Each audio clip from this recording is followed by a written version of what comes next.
Aquí hay más matrices.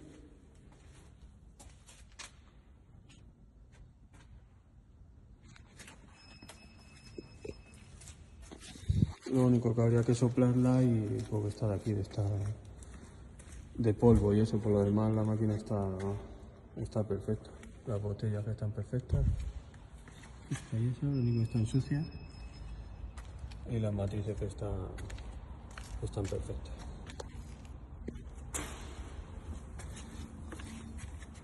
Esto para regularlo es sencilla porque no tiene control numérico ni nada. Y lo de los topes. Está todo bien.